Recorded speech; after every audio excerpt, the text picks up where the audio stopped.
Good afternoon, everybody, and welcome to this marking of the World Press Freedom Day, a couple of days late, although we hope for a very exciting session this afternoon. I'm Ole Kristian Bjellaanes. I'm working with the Norwegian news agency in Oslo. I'm the head of the IPI, Norwegian National Committee, and also a member of the executive board of the IPI. When we marked the Press Freedom Day 1 year ago, we were in the beginning of the corona pandemic, whose consequences has materialized over the past 12 months with illness, death, and lockdowns, huge consequences for the civil society, for business, and for liberal rights. The pandemic has also learned us that governments around the world are exploiting this crisis in numerous attacks on press freedom and journalists. As IPI Executive Director Barbara Triumfi is stating, press freedom is under assault everywhere everywhere we look, and the corona pandemic is in many cases a cover for governments to silence the media. An alarming number of journalists have come under attacks for their coverage of the health crisis. And so far, IPI's COVID-19 press freedom tracker has recorded 635 press freedom violations around the world. And worse, perhaps, it is a risk that many of these new norms will outlast the virus and become permanent fixtures. The IPI summary of the state of the press freedom is telling us that at least 49 journalists were killed over the last 12 months, according to IPI's Death Watch. Of those, as many as 43 were murdered in retaliation for their work. Afghanistan and Mexico are still the most dangerous places to operate as a journalist, with 9 and 6 killings respectively. We noticed that rise in authoritarianism in many parts of the world. Myanmar, Belarus, and China are far from alone in their blatant repression of journalism. Elsewhere in Asia, pressure on media freedom has grown in the Philippines under President Rodrigo Duterte. In India, media outlets are challenging new rules covering digital media, warning of government censorship. While Asia and Latin America have been the center for attention concerning the most serious attacks against press freedom, Europe is no longer, and has not been for a long time, an exemption. Today's marking of the Press Freedom Day will focus on several cases in the Eastern Europe and the Nordic region as well. I'm looking forward to hear more about this issue, and I hereby hand the floor to you, Oliver, to take us through this afternoon's event.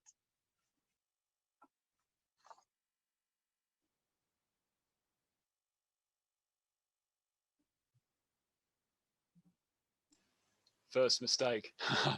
Thank you very much, Ola, for the introduction, and obviously to the very impressive set of panelists who have agreed to join us this afternoon or early evening. It's a real pleasure to have you here, and thank you to the participants who are joining us today. My name's Oliver Money-Curl. I'm the head of European advocacy at the International Press Institute, and certainly, as Ola has just pointed out, it's been an exceedingly busy year over the past 12 months. But today, our focus is going to turn mostly to Europe, where IPI have chosen to examine issues that go beyond the pandemic headlines, or where pandemic headlines have been used as a cover for governments and others to pursue their persecution of journalism while the public's heads are turned. Today we'll be addressing a number of issues. We will be asking, why is a state oil company purchasing 90% of Poland's regional press? What threats this poses to media pluralism and what can be done about it? We'll be asking, why were the mass resignations from Hungary's leading internet news site last summer after its popularity skyrocketed on its reporting of the COVID-19 pandemic? And how successful are the editorial team in establishing an alternative news site that can maintain the same standards, the independence, and its revenue? We'll be asking what are the potential links between these two cases and what lessons are there for journalists, democracy activists, and policymakers across Europe? What are the actions that journalists can take to protect themselves at home and support their colleagues abroad? This meeting, as Östlund has pointed out, is jointly hosted by IPI's Nordic members, which is a region of the world which consistently ranks in the top places of the press freedom indexes. And so this session will also seek to explore some of the issues troubling Nordic journalists. Now, normally you would think that if there's one region where journalists, investigative journalists, should be able to go about their work without fear of retribution, it would surely be here.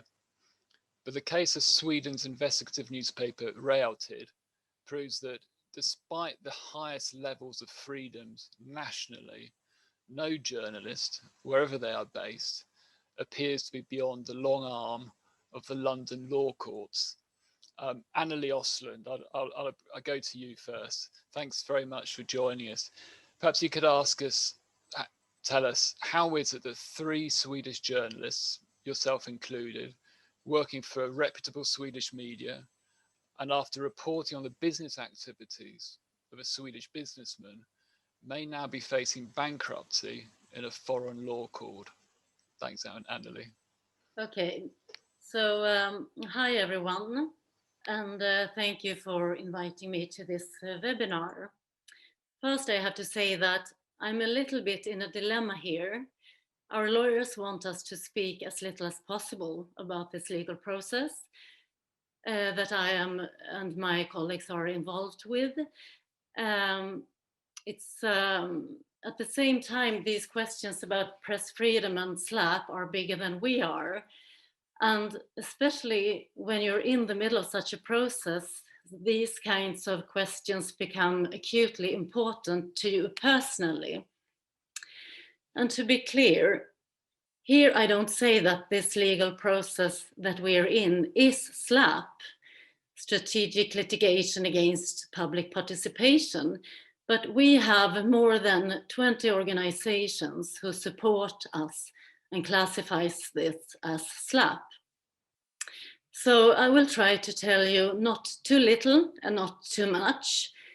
In Sweden, we have a word for that, and that is lagom, and you cannot translate that. Anyway, my name is Annelie Östlund, and I've been working as a financial journalist since 2005.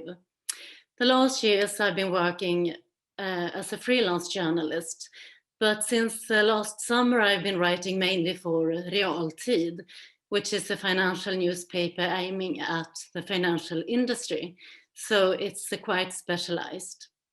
In September last year, me and my colleague Per started to investigate a solar park company named Eco Energy World, EEW. There were 2 reasons why we became interested in this company. We saw that people and companies which we had been investigating before were selling or at least marketing shares in this company, EEW. And the aim of this company was to become listed in London. At the same time, the company said in a press release that a subsidiary was about to be listed on another stock exchange in Norway.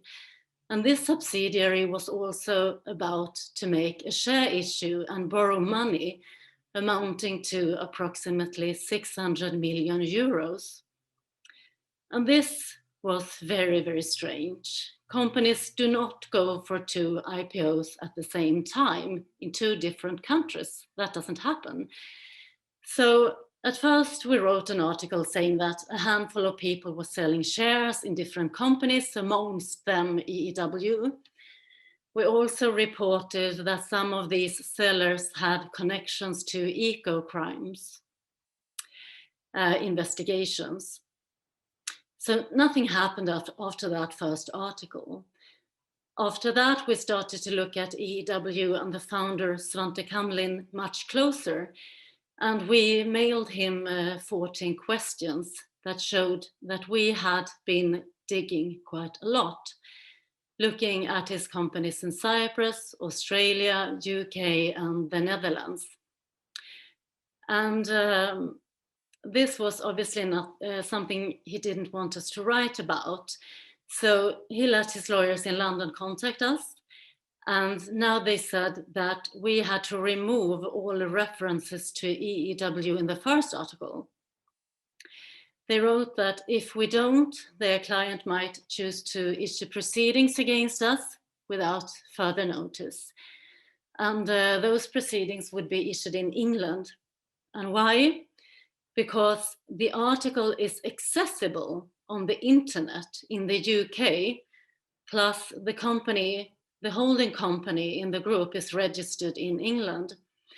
And that is why the most appropriate place to sue us would be in England, they said. They also wrote that Svante Kamlin is a resident of Monaco, and that we should be aware that defamation is a criminal offense in Monaco, and that Mr. Kamlin also reserved his right to take further actions in Monaco. Finally, they informed us that Svante Kamlin had no intention of answering our questions, and the lawyers requested that no journalist at Realtid would ever contact Mr. Kamlin directly again. So in this situation, we had a lot of information about this company and the founder's track record that we thought would be beneficial for potential investors to know about. The information was relevant and in the public interest. On the other hand, our newspaper is small and it has been struggling financially for quite some time. I have no direct insight in the newspaper's economy, but according to public financial documents, it's obvious that it would take a share issue or something like that for Realtid to be able to finance a full-blown defamation suit in London. So we all at this point went through the material. Camilla Johnson, who is responsible publisher, informed the owners and the board. But at the same time, Camilla is the responsible publisher, and in the end, she is the one who has decided whether we would continue publishing or remove the existing article from the site. And she says like this, and this is a quote: "I knew the material was solid. Per and Annelie do not accuse him of anything, but only give a very detailed account of a very complicated story. The publications may have been uncomfortable for the main character, but were absolutely relevant to our mission and our readers." At the same time, me and Per were saying to each other that if we can't publish this story, which is kind of an everyday story to us, it's normal for financial journalists to cover share issues and IPOs, and then we could just as well give up on reporting and start writing content marketing. So in summary, we couldn't agree to the lawyers' requirements, and we kept on publishing and doing research. After every article, we got letters from the British lawyers who warned us that their client would sue us if we did not remove what they claimed were false and defamatory information. They also demanded that we publish a suitable apology, and that this apology should remain searchable on our website. In November, Svante Kamlin and his company EEW actually sued us. He sued me, my colleague Per, the responsible publisher Camilla, and the company Realtid Media. So the question is, why in the UK? We had been writing in Swedish for Swedish-speaking readers. We were a Swedish newspaper working under the Swedish law. But there are actually several reasons to why someone would choose to sue journalists in London and not in Sweden. And now I'm talking generally. In Sweden, you cannot sue the journalist who is actually writing the article. In Sweden, we have a system that makes only one person, the responsible publisher, responsible for what is published in a newspaper. So the publisher decides what to publish and what not to publish. In this way, the journalist who is doing the research and writing the articles cannot be threatened by jail or large damages in Sweden. Also, a company cannot sue for libel. According to Swedish law, a company cannot be defamed. And a reason to that is a company is believed to be able to defend itself in various ways, such as sending out press releases and communicating through other channels. So to summarize, the founder of EEW could not sue me personally and Per and claim millions of euros in damages in Sweden. And his company EEW could not sue anyone, not the reporters, not the publisher, and not the newspaper in Sweden. But the fact that Sweden ranks highly when it comes to press freedom doesn't help at all in the cross-border defamation cases. In our case, it's actually unclear what the claim damages are, but a figure that has been mentioned is 13 million pounds. If we were to be forced to pay such high damages, Realtid would of course become bankrupt, and me, Per, and Camilla would also end up in personal bankruptcy. That is the threat that we are facing. For me personally, such damages would mean that me and my husband would have to sell our house, and that a bankruptcy trustee would take half of my and my husband's assets, and that I would basically be indebted for life. I choose to see these threats as a theoretical one, because at the same time, we feel very confident with our investigations. Our articles are based on public documents, court documents, financial statements, the company's own press releases, and in our view, the information is true, relevant, and in the public interest. So we think that a proper defamation suit would be a challenge to the claimants.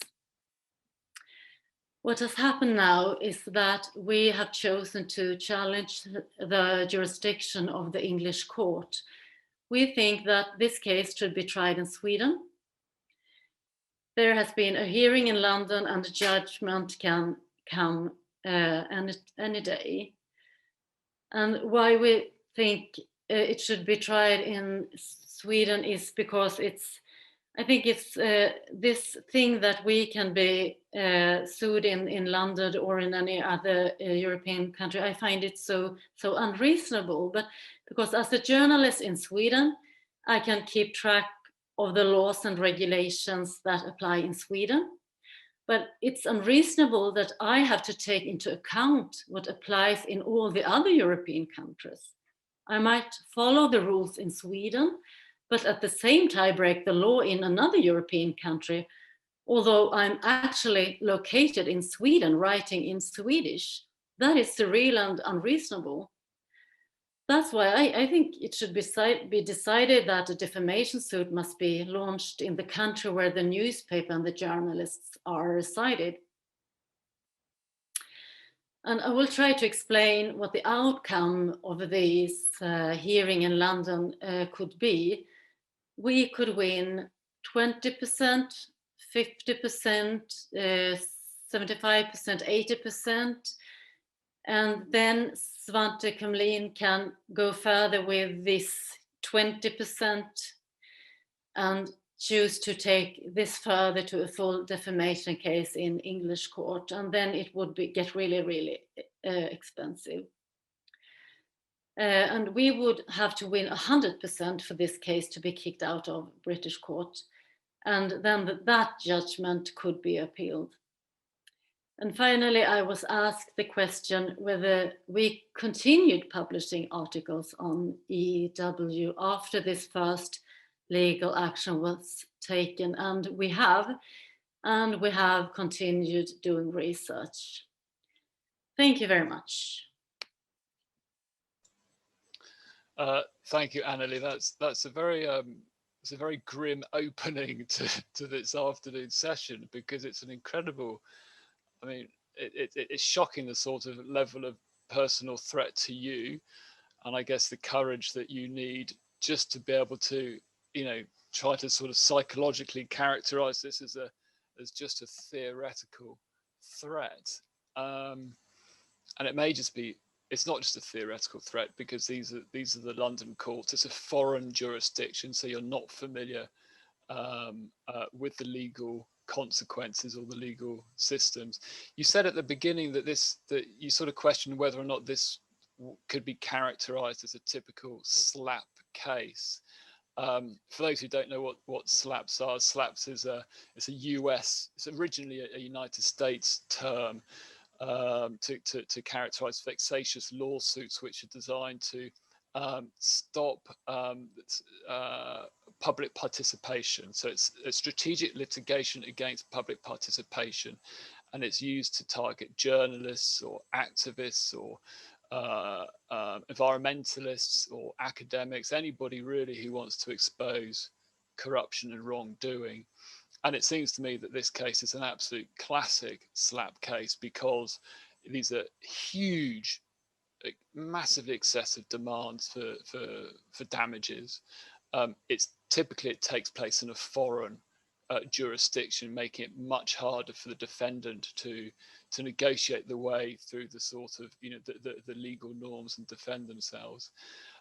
It's often taken out on either no or very few genuine legal grounds, and it does seem that the legal strategy is not necessary actually to win the case, but largely designed to intimidate the people that they're targeting and to drain their resources, so that they effectively stop doing the journalism that they're doing. And it seems to me that your case is an absolute classic example of that. We're all waiting to see what the London law courts say about whether they think they can hear the case. But I can't comment. I'm not an expert, but I can tell you that people like Daphne Caruana Galizia, who was, everyone knows she was assassinated in 2017. She had some 50 legal cases against her, SLAP cases, and a number of them were going through the London courts. And I mean, I think you know that the European Commission are looking at trying to develop some form of directive to deal with SLAPs in order to put in place those sorts of protections you identified, that court cases should only take place in the country in which the journalist or the demonstrator operates. And that would be fine if it gets through in the EU. That might work in the EU. Another system would be to introduce a legal system where they had early dismissals of SLAP cases. So for example, in many parts of the United States, judges can be asked to make early rulings on cases which are clearly vexatious and have them early dismissed. So that would be another measure that I think the Commission is looking at.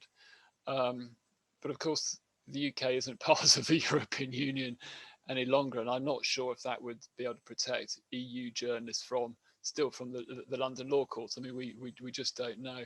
Look, we'll come back to this later on. It'd be interesting to hear from the other colleagues on the panel if they've suffered similar sort of pressure, different types of legal pressure, because we know it's not just these types of cases. We've also seen the use of the right to be forgotten and the EU's GDPR, the sort of general data protection regulation, to force media to take down news which is accurate, in the public interest, and often publicly available.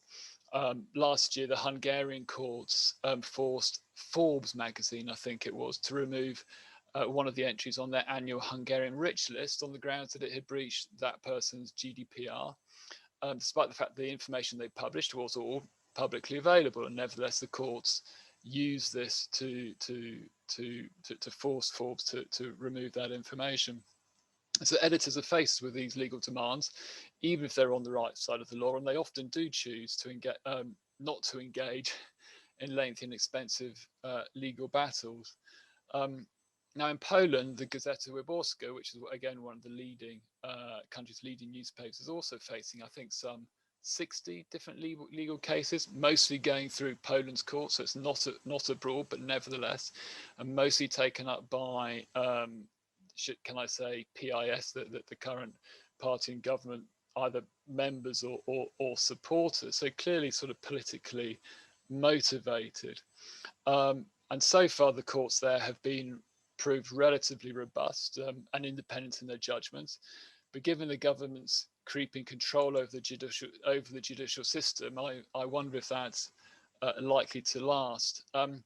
Adam Bodnar, I'd like to introduce you here now. So thank you very much for joining us. Now, we haven't invited you to talk about slaps specifically, but you've obviously you're very familiar with the Polish courts and with the Polish regulators, where you are engaged in a legal battle to try to prevent the state oil giant PKN Orlen from taking over the regional newspaper company Polska Press.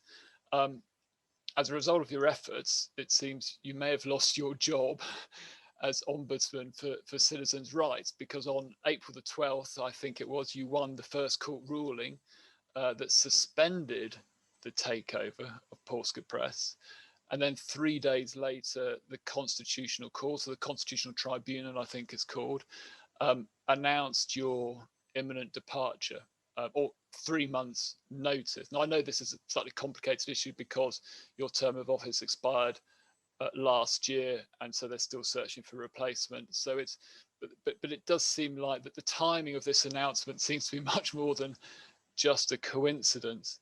I wonder why they've taken this action. And tell us more about the case, and tell us more about the arguments that you were trying to deploy, primarily, as I understand it, about media pluralism to prevent this merger. And tell us why you think PKN Orlen poses a threat to media freedom or media pluralism, and what chances you think you have of success. Please, Adam. Okay, thank you, Olivier, for introducing me, and thank you, IPI, for inviting me to this meeting of today.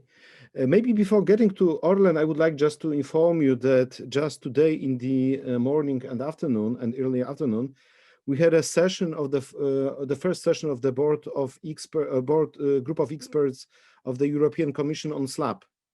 So the Commission has established that such a group of experts, and you have the representatives of all member states, but acting in individual capacity, plus also representatives of some interest organizations. We had a really good discussion, I think, over those couple of hours, and it seems, and also Vera Jourova was attending the session, and it seems that there is like a really pressure for preparation of the directive and for passing the directive, but not only, also on creating a different set of soft measures to support victims of SLAP litigation. So maybe, here is a certain positive development, but, we'll see how it will go and whether the Commission will be successful in preparing this draft directive, and then, of course, with passing this in the legislative process of the European Union. But my purpose, my task here mostly is to talk about Orlen case and about this threat to the media freedom in Poland. And I think that before we get there, it is important to explain just with a few words the media situation in my country. So please note that starting from 2016, the public media has become subject of total control by the ruling party. And public media, they are not any longer serving so-called public interest or the public mission. They are just becoming, especially when it comes to the political discourse, a simple instrument of the governmental instrumentalization and political propaganda. And it became almost like obvious, and even the government is not hiding the intention that basically if they control the public media, it means the media should serve only the ruling party purposes. It has important aspect, important consequence for the media pluralism and for the people's access to public information, because public media are having a quite significant coverage, especially in smaller cities and in rural areas, because they have access, they are providing terrestrial access to TV and radio signal. So of course, in bigger cities, you could see a lot of competition because you have cable TV, but in smaller cities and in terrestrial and in rural area, not any longer. You can observe this strong competition. The second point is that the government is via state-owned companies, via powerful energy, oil, bank and insurance companies, which are the ownership of the state, is providing different kind of sponsorship and commercials to different press titles, usually dailies and weeklies, which are more or less sympathizing with the government on the right side of the political wing. So they remain private, but in fact they are indirectly sponsored by the state, which gives them, certainly you can read the rather arguments that are very much sympathetic to the government. And in addition to all of this, we observe a process of making slaps against independent editorial boards, independent journalists, and you are very much right that we have tens of that kind of cases, not only against journalists, but also against rights defenders, opinion makers. We have also, in case, for example, of COVID financing or COVID-related activities that should be addressed to the whole population, some of the activities that could be made via independent media were simply restricted to them. So simply they didn't get access to some financing. And also you see this a very dramatic trend of organizing press conferences like that. For example, there is a press conference and then no questions, and that could be made by some independent editorial boards, or interviews are made on the basis, I choose whom should I give an interview and when. So you have this, pick and choose attitude by authorities to certain media. And upon this background, we have this like a new transaction, which was proposed in the end of 2020. The transaction that PKN Orlen, which is the oil giant company, a leader in the region, is decided to purchase Polska Press, which was the German subsidiary company, owning more than 20 regional titles, a lot of internet portals, a lot of local weeklies, and also a huge database of internet users in the amount of approximately 17 million records of internet users who are registered on all those different internet portals. And this transaction has been completed, and it obtained the consent of the competition authority in Poland. And at this stage, or even before the closing of this transaction, I started to submit different interventions saying that, it is a threat to the media freedom, because as a result of this transaction, it is the state which is controlling the flow of information and access to information at the local level. You shouldn't look so deeply, you shouldn't look just superficially whether it is the state directly or whether it is via intermediary like the state-owned company. At the end of the day, it is the state control over media, and not only radio and television and internet portals, which are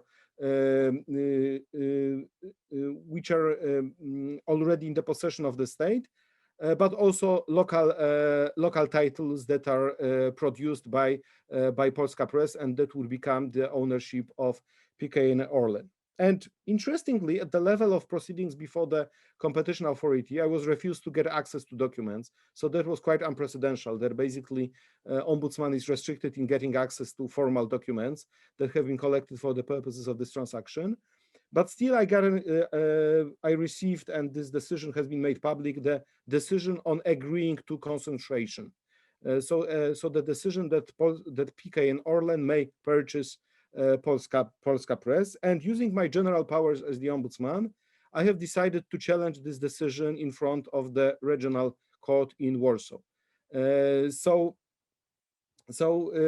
I not only challenged this decision from the general point of view, but I also requested suspension of the transaction. So like the freezing, like the prior restraint of the transaction. And on 8th of April, so more or less like 1 month ago, we have received an information from the court that this transaction is frozen, that it should not continue as long as the general case is reviewed.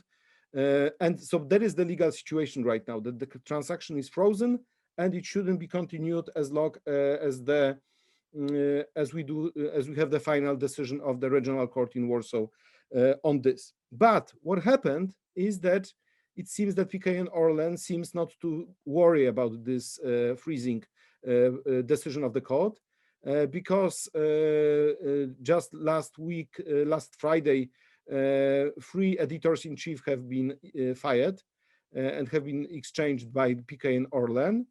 And basically, you can read a lot of statements by Mr. Obajtek, who is the leader of the company, saying that he does not care because he's the owner and he has a right to exercise ownership rights out of this transaction. And naturally, in that kind of a situation, the competition authority should react. But in this situation, I think you cannot expect the competition authority to make any statement on this.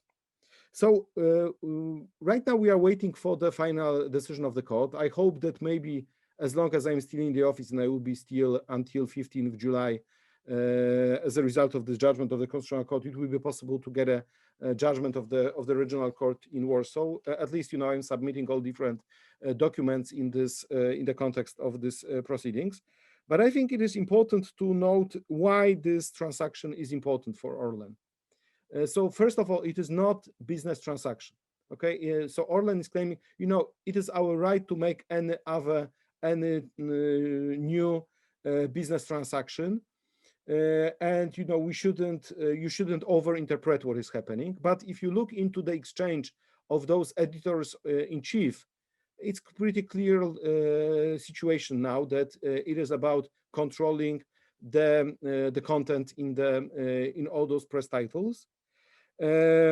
Second, in my opinion, it is about access to readers and especially users of the internet portals, because if you have this huge collection of data, it gives you an amazing opportunity of micro-targeting for the purposes of elections and for the purposes of other activities.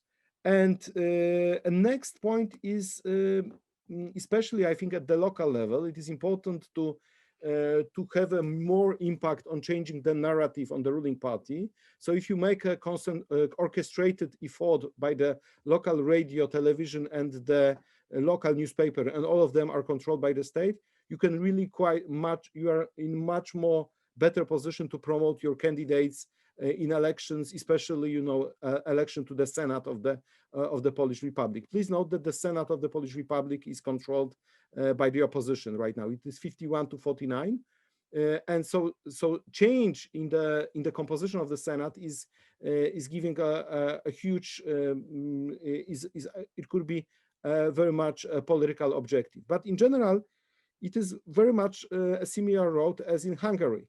So it is about controlling as much media as possible, is about controlling the narrative and the agenda in media. And simply the difference between Poland and Hungary is such that in Hungary you have those big oligarchs that are owning media.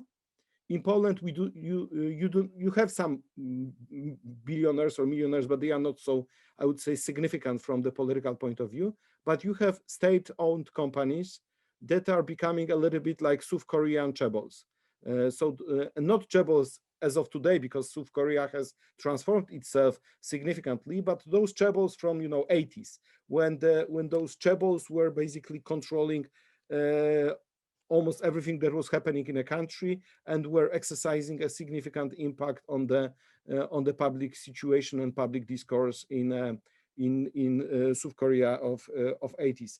So simply, this is a little bit like the machine of power. The ruling party with with affiliated state-owned companies that are having a bigger and bigger impact on the political life, but also on the different decision-making processes in a country. And that's why I think this case should be interesting to everybody because of this impact on the media freedom, on the discourse, but also on the democratic process, and also that that kind of authorities like the competition authority should not be just treated as some public bodies that do not have any impact on fundamental rights. They should take into account fundamental rights issues in making such decisions like the concentration, and should not avoid entering into that kind of discussion. Thank you very much. Thank you very much, Adam, for that very thorough overview, and I appreciate the fact that you put the PK and Östlund case into the context, the broader context of the situation in Poland. I'm sure we'll come back to this later. I'll be particularly interested to hear from you later on about what can be done to I suppose to put pressure on the Polish government to sort of back off a little bit and to start sort of behaving a bit better. And we certainly have lots of discussions with the European institutions, the Parliament, the Commission, to see what tools that they have available. And of course, we know there's the Article 7 a process to do with judicial independence, which is why I introduced the question of the courts and the judicial independence is a key question at the moment between the EU or the European Commission and Poland. And we're keen to see how that rolls out. But I think obviously what's happening in Poland, and we'll be coming to Hungary in a moment, actually has really important consequences for journalists, not just in those countries, but in all of the countries across the European Union, and that's absolutely clear. Listen, I note a couple of points. I noticed that the Q&A is now active. So for all the sort of attendees, if you want to post a question, if you want a specific technical question, you may get an immediate response from a panelist, which I see is happening. If it's a more general question, then I'll come to those at the end, but please use the Q&A. And also you'll see in the chat that some of the IPI sort of works or statements either about the slaps in Realtid or the situation all around PK and Östlund and Poland are being posted there. So thanks for that, Adam. Listen, we'll come back to you later.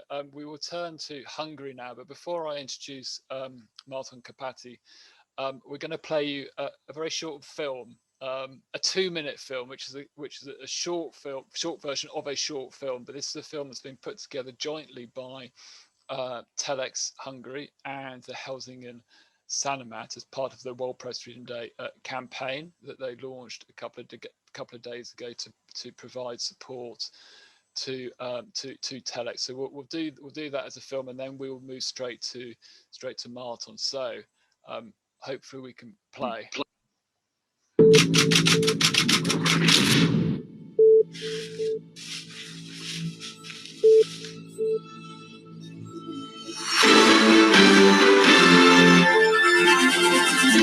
Uutiset. Lehdistön vapaus on uhattuna nyt myös Euroopan unionissa. Unkarissa pääministeri Viktor Orbán on vienyt maataan yhä yksinvaltaisempaan suuntaan, ja viime vuonna Orbánia lähellä olevat tahot hankkivat omistukseensa riippumattoman Index-uutissivuston. Pian päätoimittaja irtisanottiin. Vastalauseena iso osa toimituksesta marssi ulos ja erosi. Syntyi myös mielenosoituksia. It was a long process. It did not occur on that single day when he was fired. It started basically years ago. We just felt that this is a red line, so we need to step up. Myös Helsingin Sanomien edeltäjä Päivälehti lakkautettiin sensuuriviranomaisten toimesta sortovuosien aikana. Для закрытия ежедневной газеты были веские причины. Финны серьезно угрожали единству святой царской России. Päivälehti ei kuitenkaan luovuttanut. Se jatkoi ilmestymistään jo 4 päivän kuluttua uudella nimellä, Helsingin Sanomat. And we know that in the Hungarian media sphere, there are a lot of businessmen basically oligarchs who have strong connections to the government and to politicians. Miksi Hesari auttaa unkarilaisia toimittajia just nyt? No nämä kollegat sisarlehdessä Unkarissa, ne on tosi vaikeassa tilanteessa tällä hetkellä. Ja se tilanne on niin hankala, että se vaikuttaa ihan siltä, kun Päivälehden Helsingin Sanomien tilanne oli 100 vuotta sitten täällä meillä. Ja sitten tämä on semmoinen opettavainen tilanne, että jos se tapahtuu Unkarissa, se voi tapahtua missä päin tahansa Eurooppaa. Ja oikeastaan missä ikinä riippumaton journalismi on vaarassa, niin kyllä meidän täytyy jeesiä kavereita. Irtisanoutunut unkarilainen toimittajajoukko ei luovuttanut, vaan perusti verkkoon pian uuden uutissivuston Telexin. Okay, welcome back. Put your video cameras back on. Look, thanks very much for that. Just to say that Marton is here to replace Veronica Munk, who was the original panelist, but she unfortunately could not make it, so we've been replaced. But Marton is the CEO of Telex, so thank you and welcome, Marton. Perhaps you could tell us a little bit, explain the story, what happened. First of all, what happened to Index? Why? Please explain the story behind the sacking of the editor, and then the protests, and then the mass resignations. I'm interested. Why did it happen now? I see that this is the takeover of independent media has been part of the Orban media management or media capture strategy. But it's interesting. Why have they come for Index now when actually they were at probably one of the most popular periods? I think they generated an awful lot more traffic under the COVID pandemic last year. And what was the mechanism to do so? And what are you putting in place? Tell us about your prospects for Telex, and if you're able to, how confident you are that you are able to establish a rival or a new organization to bring those viewers or subscribers with you to the new organization. So over to you, Marton. Okay, hello, good afternoon to everyone, and thanks for the opportunity to talk about this. Marton, do you want to put your camera on? Sorry to interrupt you. It is not on. It's not sorry. On. That's it. Thank you. Is it okay now? Yep. Okay. The media sphere in Hungary is really in a bad shape. There are more and more news outlets that became pro-government news outlets. Many businessmen close to the government became essential players in the media market, and we have the same situation in Hungary as in Poland with the public service media, and the things are getting worse and worse. There are less and less independent and free media outlets. We are time by time limited to make our job. We don't get invitations to press conferences. We don't get our questions answered. The Prime Minister hasn't given an interview to any independent or free media since like 2009 or so. So we try to make our job, but it is harder and harder. We are put in a cage. We are treated often as enemies, and it's not a comfortable situation. But we are dealing with it with our best effort. What happened at Index? Index was and still is Hungary's biggest online newspaper, news site, I should say. We heard the rumors that the government wants to put his foot in Index because it reached more more than 1 million people daily, and it was really free and independent. I mean, we could write whatever we wanted to. No one could tell us what to do, who to work with, who not to work with, etc., etc.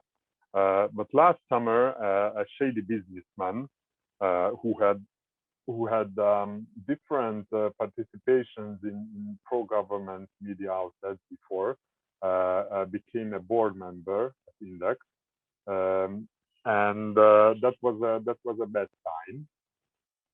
And they wanted us to. He had different plans how to tear the editorial apart. He wanted to outsource columns. He wanted shady marketing movements, and he said that we were having financial problems, but the opposite was told to the client, so there was not a financial problem, but he wanted to intervene how the editorial works, and this was a red line for us. No one should tell a free and independent editorial how to work, what the structure should be, even when the structure and the editorial works well and makes money, and there were no reasons for touching that system. And at that point, we said that okay, we are not totally independent. We had a metric showing is Index independent, partially independent, or not independent. So we moved this metric to partially independent, and they got pretty nervous, and they didn't understand why we did that. They said we are just making it up. They promised us that there won't be consequences to this metric movement, but after like a month, they suddenly kicked out our editor-in-chief, despite saying for a month that there won't be any consequences, and then let's make these things together in the right direction. So after kicking him out, all the 80 or 90 staff members quit. It was a very surprising movement, because no one told them to quit.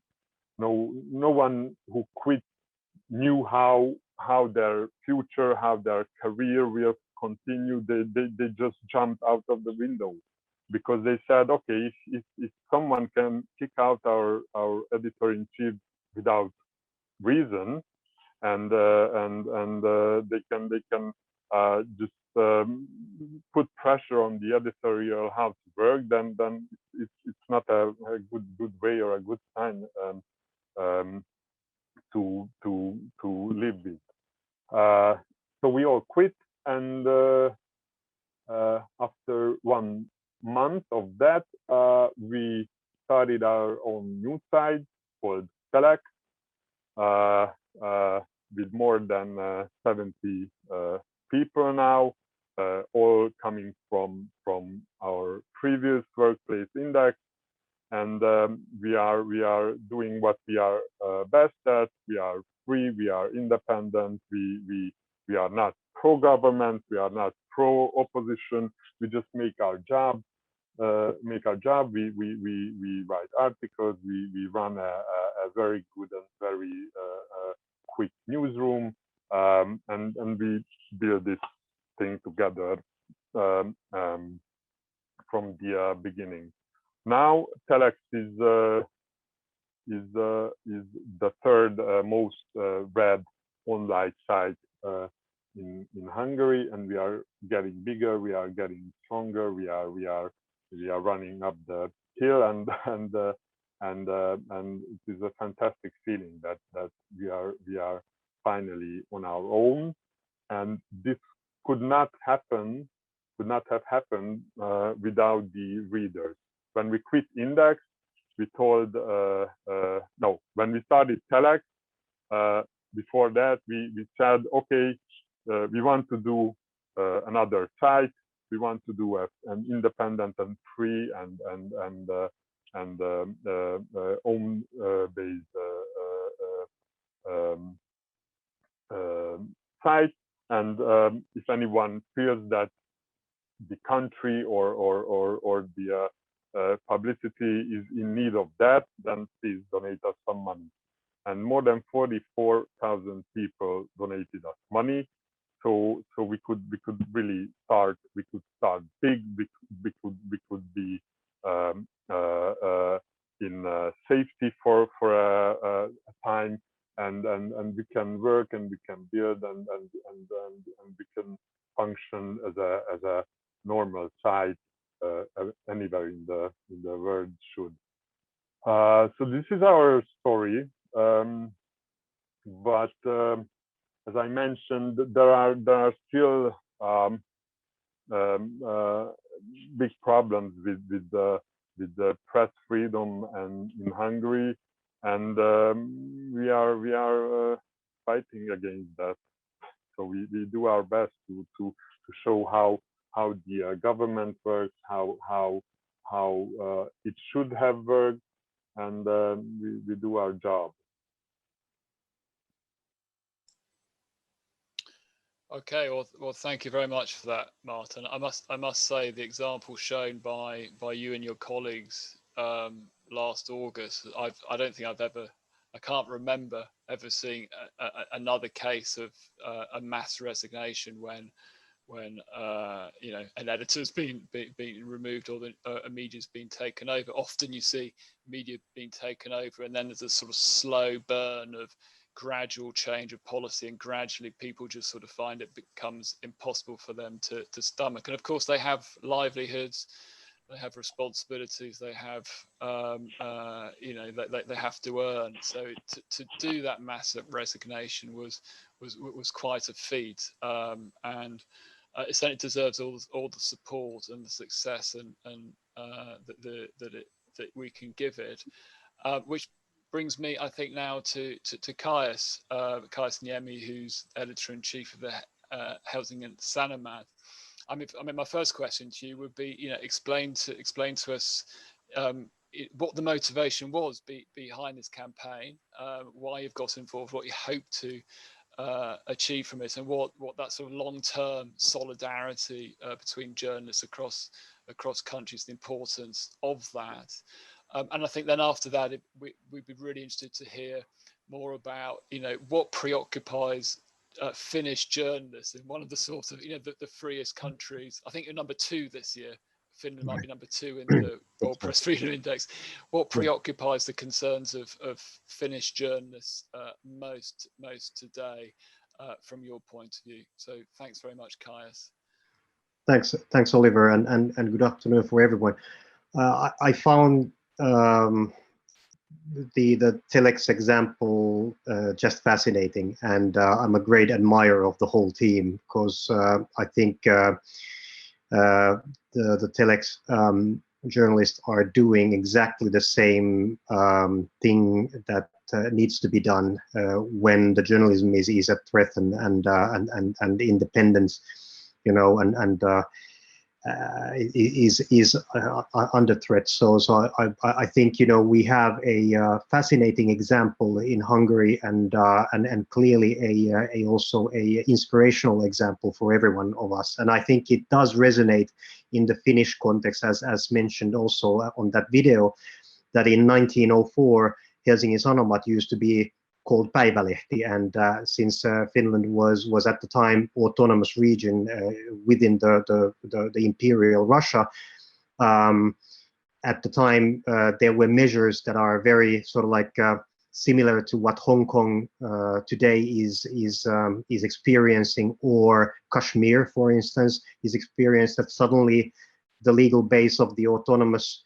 region is pretty much undermined and almost collapsed, and then the press is crying out loud, and in the end of the day, then the press is also being suppressed.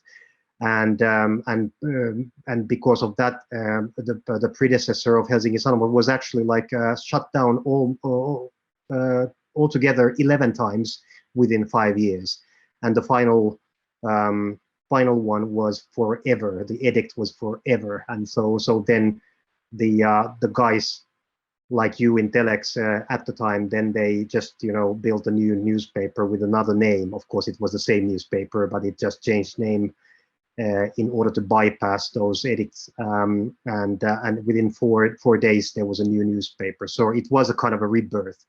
And I think it's kind of an inspirational experience for us today, that how much there has been at stake at the time, and even Finland is topping the World Press Freedom Index. We are still facing a lot of problems, a lot of hardships, and I think we have to also be ready to admit that this cannot be taken for granted. I mean, the opposition and an ability to do free journalism. So being vocal and being inspired by our Hungarian colleagues, is also a safeguard measure for the Finnish audience to understand, and the journalistic community to understand that we need to be ready to face new threats that are not maybe visible today, but maybe tomorrow. And it has been clear that, what has happened in Poland or in Hungary, we're still talking about countries within the European Union context, and the situation has declined in such a pace that it could happen elsewhere as well. And I think we have also Russia on the other side of the border, giving an example where we not want to be. And then we also need to think about how to help people just within the perimeter of the Nordic countries and within the European Union context, that can we be of any help?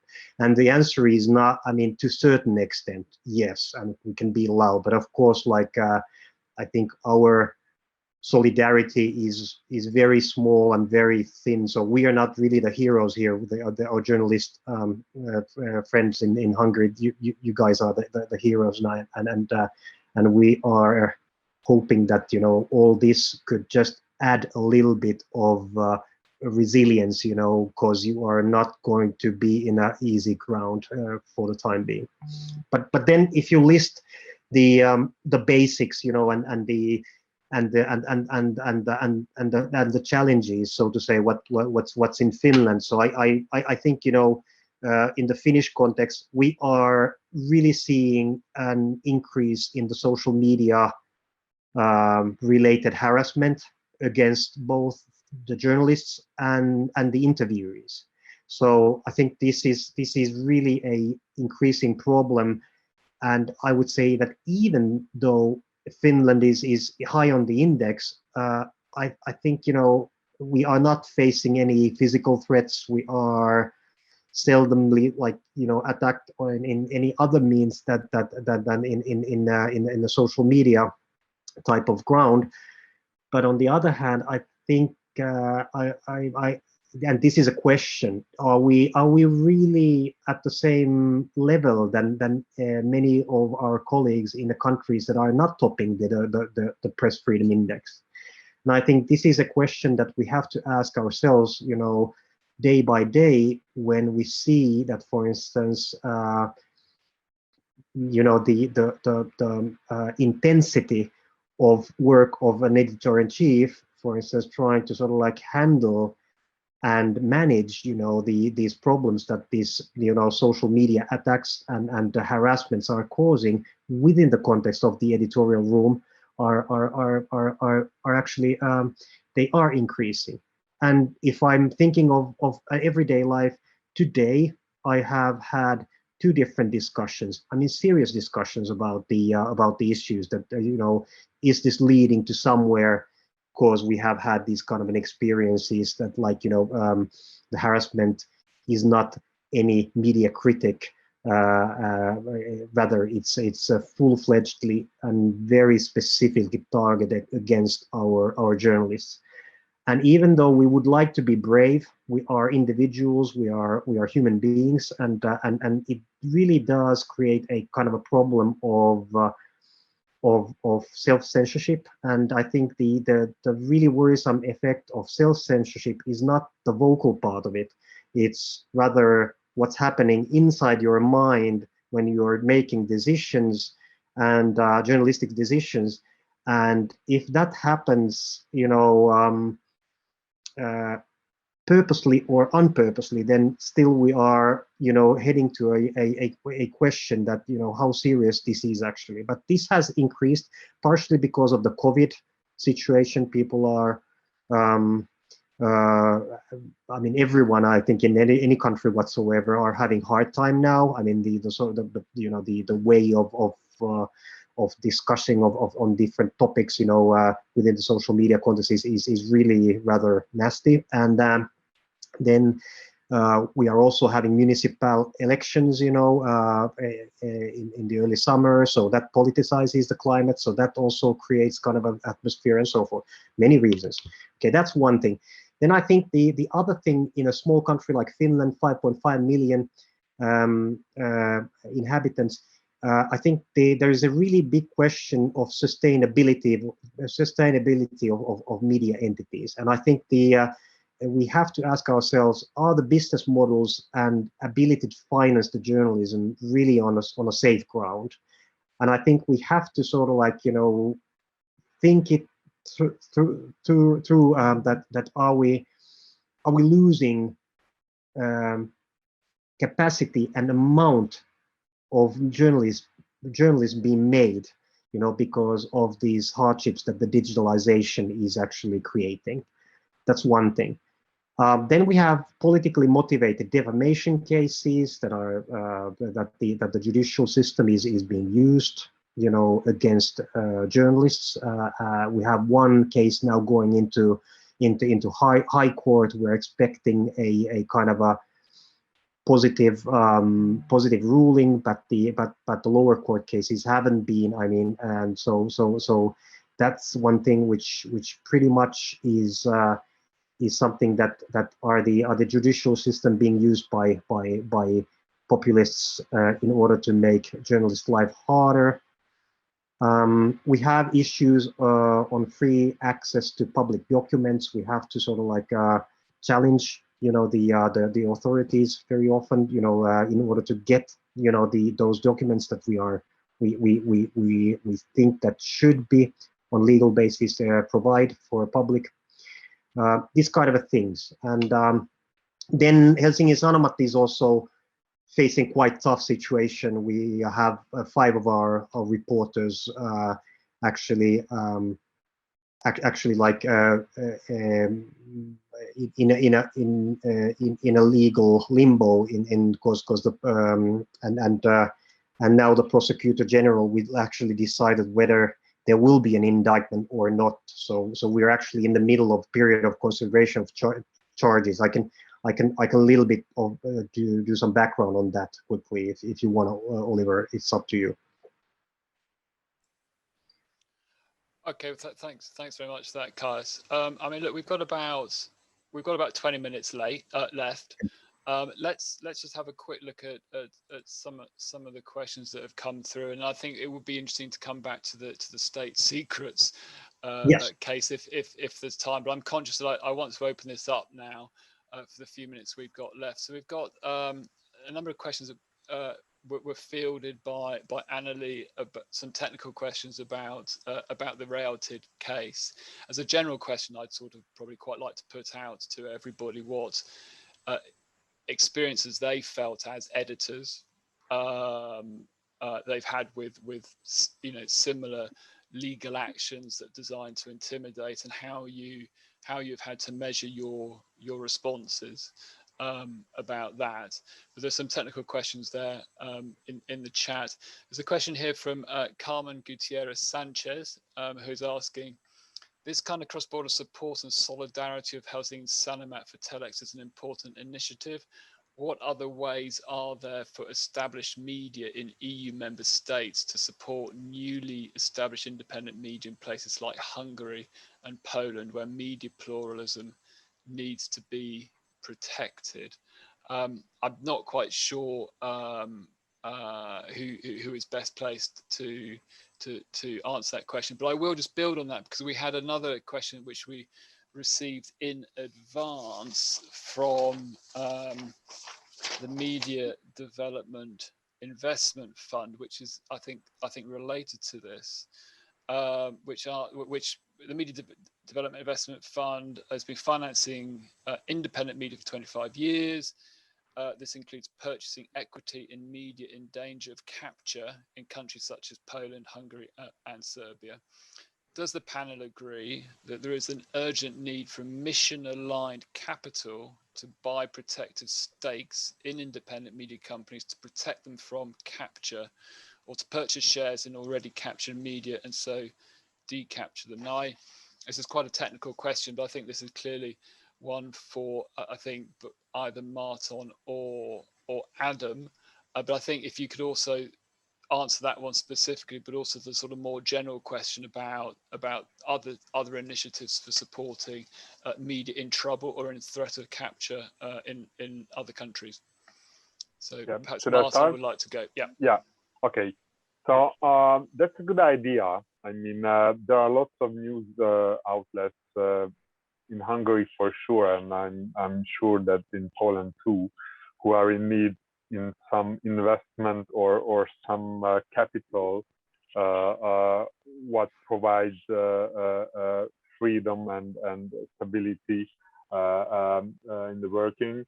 At Telex, we are doing okay now, because as I mentioned, we have more than 44,000 readers who gave micro donations to us, and it doesn't mean that we can just lay back and put our feet up, but we are not struggling, which was a huge risk and a huge question if we can financially float on the water, but we can. Thanks to the donators, and also very special thanks to our Finnish friends. And back to the other question, publicity is a very good way to show what the problems are in these specific countries or media markets.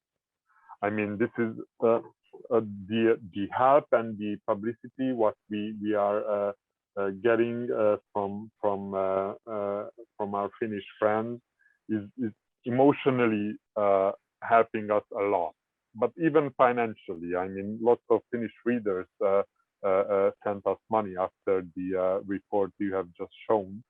So publicity, we have to talk about these issues, we have to talk about these problems, we have to ring the bells at the different kind of European authorities, institutes, and then we just have to show that this is not the this is not the way how things should work. I mean, we are in the center of the European Union. How could these things happen? How can anyone think that public service media could only serve pro-government ideas and propaganda? This is not normal. We have to ring the bell that, come on, this is not how things should work.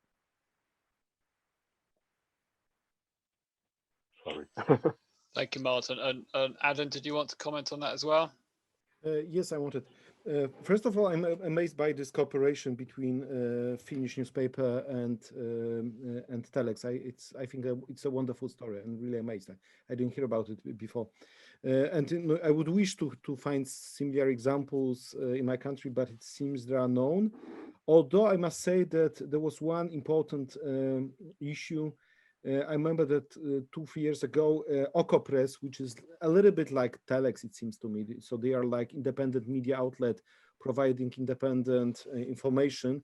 They received a quite significant grant from Sigrid Rousing Trust. So Sigrid Rousing Trust, which is usually sponsoring typical human rights activities, has decided to give them this money support. And I think it was extremely important from the point of view of their continuation of work. I think there is like one additional phenomenon we should mention, and I think that is also the part of the success of Telex, which is crowdfunding. Because please note, you know, what I can imagine in the context of this purchase by PK and Orlen, that even if Orlen is taking ownership in those local media companies, the quality of journalism may go down simply because they will lose all those editors-in-chief and good journalists, and people may tend to go into some other media outlets. But the question is, are there any other locally? Do they have any place to go? Are they supported in the creation of some new media outlets locally?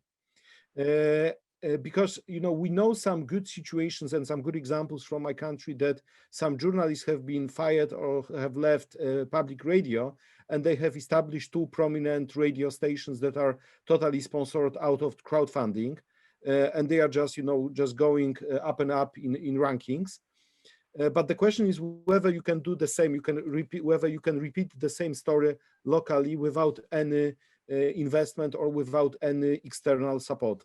I'm not so sure, because the market is completely different and the attitudes of people are different in terms of crowdfunding. But for sure, you know, in this difficult situation, we should look for some alternatives, and maybe the kind of external support could be important in terms of supporting some, not even specific media, but those independent journalism to be still alive at the local level. Thank you very much.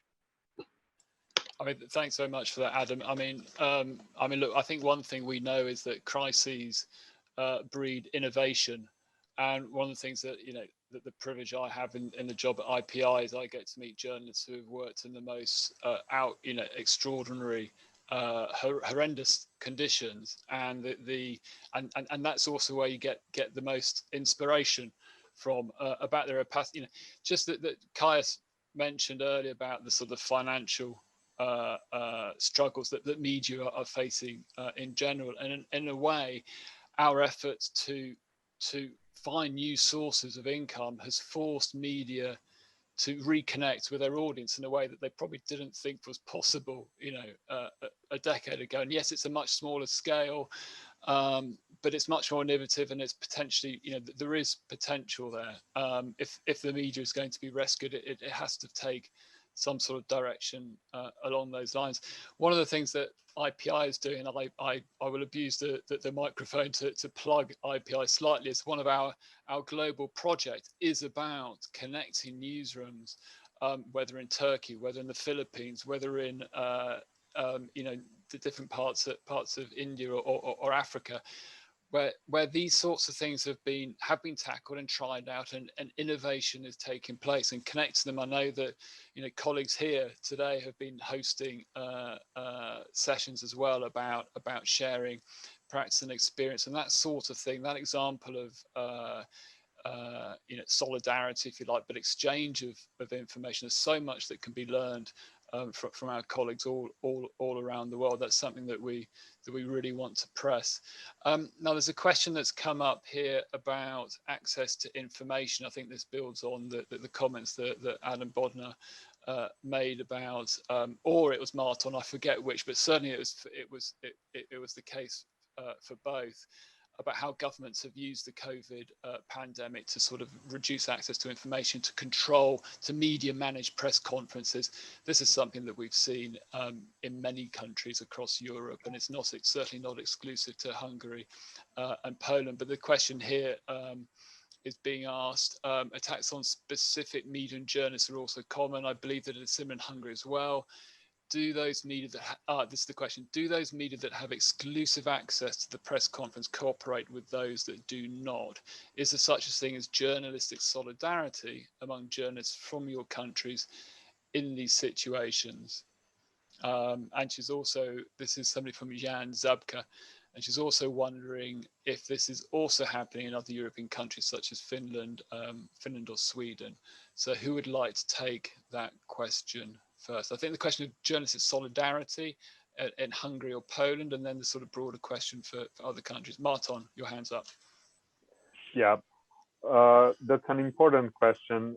We don't have any solidarity from the part of the press who is in favor of the government or the government policies.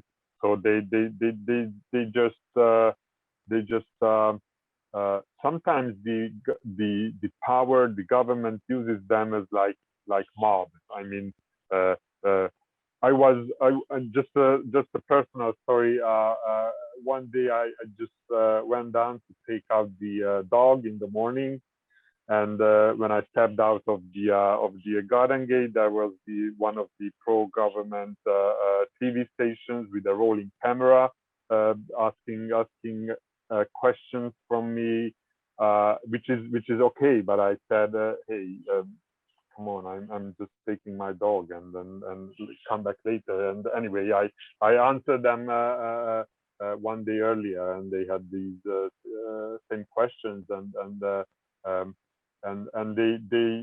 I, of course, I answered the questions, but they use the power uses this media as a hitman. I mean, they come, they pretend to be like journalists, they pretend to ask relevant questions, but they only have one reason to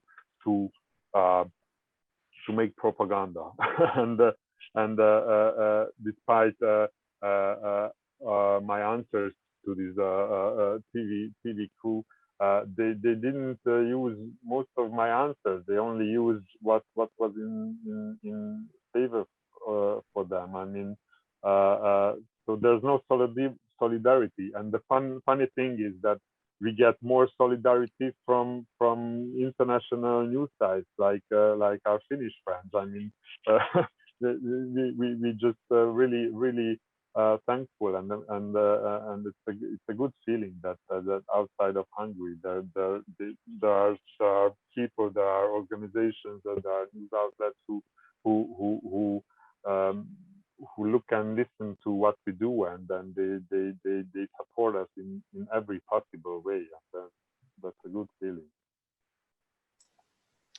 Thank you for that, Martin. Does anybody else want to come in on this issue? If I may just shortly, on a daily basis, it seems there is no solidarity in terms of access to politicians, asking questions during conferences, getting some, exclusive interviews. I think, what counts is whether you have a good material and nobody cares if, for example, government is just selecting those journalists that are, let's say, that are asking friendly questions. But there was one sign of solidarity, and here I would like to underline, just more or less 2 months ago, we had so-called Black Wednesday. So there was an idea by the government to introduce a tax on advertisements in media, and all the private and independent media altogether created black screens on their internet sites or in television. And there was also no political messaging at all during this day in radio. And it was, I think, quite an impressive sign of solidarity.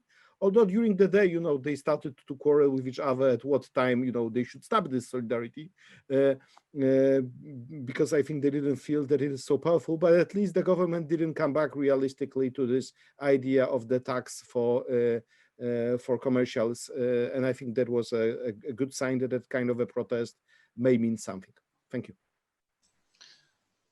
I mean, thanks for that. I mean, I think the question of solidarity is absolutely key to survival here. I mean, one of the things that we identified when examining the sort of, if you like, the Orban strategy or the populist strategy for media capture and media control, one of the first key elements of a populist government is to divide the journalists between them and us. It's the old strategy of divide and rule, and you use that online harassment and hostility to delegitimize journalism or critical journalism, and any critical journalism is immediately labeled as unpatriotic or, you know, supported by enemies of the, you know, enemies of the country or whatever it is. And that we see as a very typical element of the sort of media state capture process. So where journalists representing different, you know,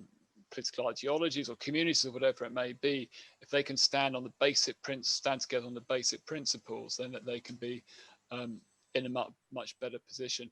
I mean, just feeding from the online harassment, one of the biggest sort of things that concerned us about the last 12 months and under the COVID pandemic has been the very sudden rise and spike in violence on the streets against journalists in Europe, which we have never seen before.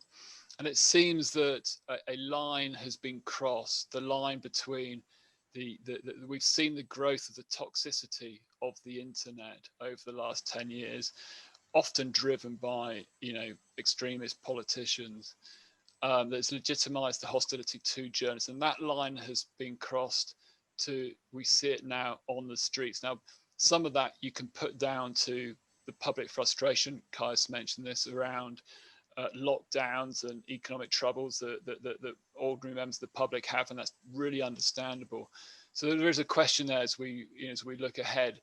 Has that spike in violence, is that just a one-off because of the unique situation of 2020, or is it a sign of things to come? And if you look in countries, I'm thinking of the United States immediately, and other countries, I fear that once the line has been crossed, it may be very difficult to return to it.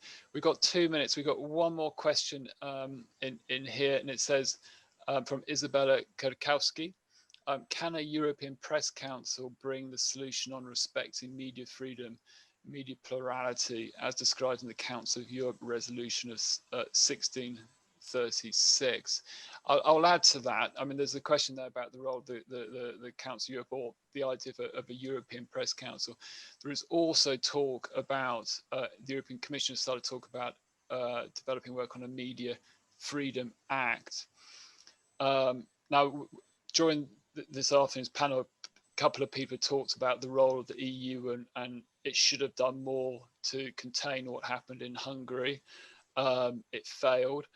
I sometimes think that we expect too much of the European Union to solve all of our problems, and certainly in our discussions with the Commission, they claim to lack the tools, the legal tools necessary to protect journalism as a public good. They can deal with journalism as an economic entity on the sort of on the notion of competition law, etc., but not as a public good. So I think building on that question, but also what would you expect? Is it a good thing for there to be a Media Freedom Act, and what sort of tools would you like the Commission to have? The other element to that is that our understanding is that actually people are very, very well aware, political policymakers and stuff are very conscious of the problems in Hungary and Poland and elsewhere. But often the political logjam is in the council. So the work we do about these campaigns and raising awareness and publicity about what's going on in different countries is incredibly important to get national governments to take this up at the council and have the political will to address these attacks to the fundamental rights of European citizens. So that was a question which became a statement, but I leave it. What I will do, we're almost at our time. I'll give everyone a chance to make a final comment. Maybe we could start with Annelie. Well, I don't really have a lot to say, but I will just thank you for inviting me to this very interesting webinar. And and it's been very interesting to listen to you, Martin, and Adam, for example, about the situation in Poland and Hungary. We have nothing like that in Sweden. So I'm very impressed by your work. Thank you. Thank you for joining us, Annelie. And then we'll go to Martin, because he's next on my screen. Yeah, I would like to thank you too. And there's one message which is a new thought in my mind, and I would encourage everyone here and in the European Union and at the safe places of the earth that we must stand up, and we don't have to fear of asking for help from readers, from the public publicity or anyone, and we just don't have to wait for businessmen and governments and the European Union to solve our problems. So we shouldn't be afraid. We just have to roll the dice and see what happens. And there are good examples. Like, we are fortunate at Telex that this could come true, but I would encourage everyone that thinking about going this way should sometimes work. Thank you. Thank you for those strong words, Martin. Adam. I would like just to say one thing about European Union, because European Union leaders tend to say that they have nothing to say in the context of the freedom of speech at the domestic level, that it is a sphere of the national competence. But I think there is like one important argument in this context. I mean, European Parliament elections. European Parliament elections are organized within the national discourse sphere. And how can you guarantee that those elections are fair and they are impartial in a situation when in some member states simply media are not free or are just partially free? And I think in the context of preparation for 2024 elections into the European Parliament, we should basically strive towards using this argument vis-a-vis European leaders, that basically they should really have a deeper look into this connection with the EU law and freedom of speech. And then maybe they should seek answers, not just with some symbolic acts, but also with funding, with more direct involvement, with supporting independent media outlets and independent journalism if they cannot do anything more. But I think this link with the European Parliament elections is extremely important. Thank you. Okay, absolutely. Thank you. Caius.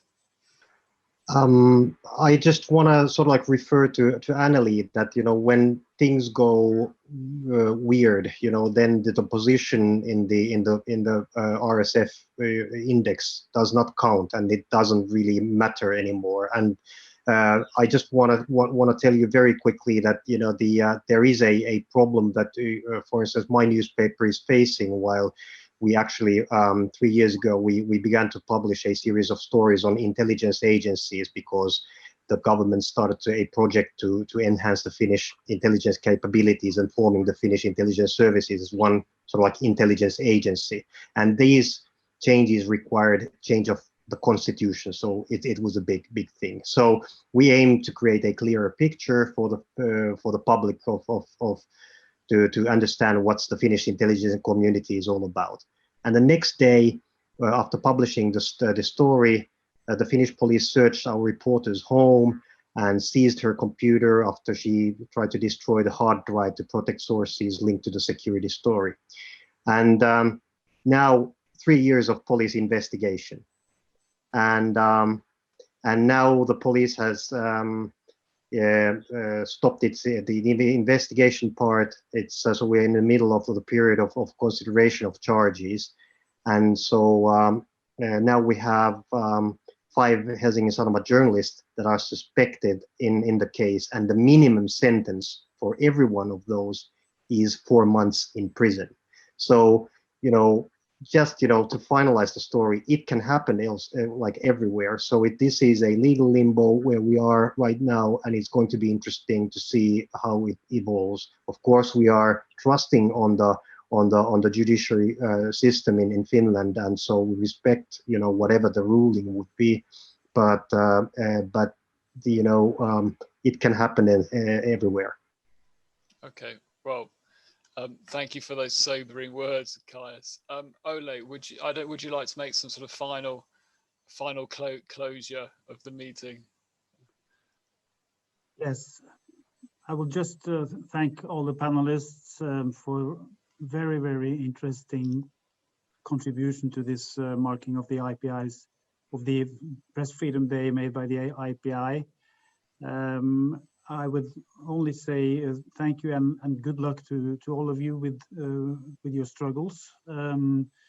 Thank to Oliver for this for the moderating, and yeah, it's time to close, and see you next time. Goodbye. Thank you very much, everybody, and thanks to all the participants for joining us today.